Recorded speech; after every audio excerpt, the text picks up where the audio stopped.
د کندوز ښار د سمسورتیا په موخه د ښاروالۍ ریاست هڅې د کندوز ولایت د مرکزي څلور لارې د لا تزئین او ښکلا چارې چې څه موده وړاندې کارونه پیل شوي وو تازه پای ته ورسېد. د مسؤلینو په خبره د یادې څلور لارې د کارونو پر بشپړوالي 800,000 افغانۍ لګښت راغلی چې یا ټول لګښت د ښاروالۍ له شخصي بودیجې ورکړل شوی ده.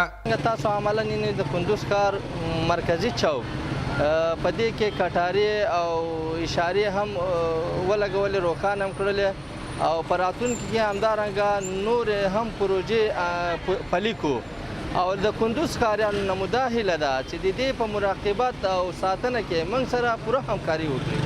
د مسؤلینو په وینا د روان کال لپاره د ښاري ښکلا په موخه یو شمیر پروژې په پام کې نیول شوي چې ځینې تر لاس لاندې دي او د ځینو کارونه یې پای ته رسېدلي. لکه څنګه تاسو شاهدان یاستئ په سږني کال کې موږ ډېرې پروژې غټې وړې لرو چې بعضې افتتاح شوي دي، بعضې د کار کې روان ده. شاید بیا هم زموږ داسې شاهدان د افتتاح شو. ورته مهال د کندوز ولایت اوسیدونکي د ښاروالۍ ریاست له دغه اقدام څخه خوښ دي او د اسلامي امارات څخه د مننې ترڅنګ د دا ډول نورو پروژو د پلي کېدو غوښتنه کوي.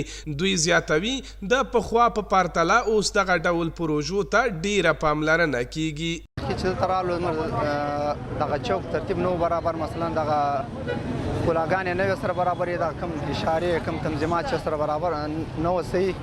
اوس موږ د ښاروالۍ دغه څخه د ټیم څخه منندوی یو چې دغه ښکلاګانې برابرې کړلې، مثلا د دې ښار دغه دپاره چې دغه چوک ښایسته شو، مثلا دغه ټوله چارهایي توره شپه وه، مثلا شی نه پکې ښکاره کېدی. خوش هستیم از نظام که وطن ما آباد شود، وطن ما جور شود. تشکر میکنیم، ازش خواهش میکنیم که امارت اسلامی به ما خدمت کنه، وطن جور کنه.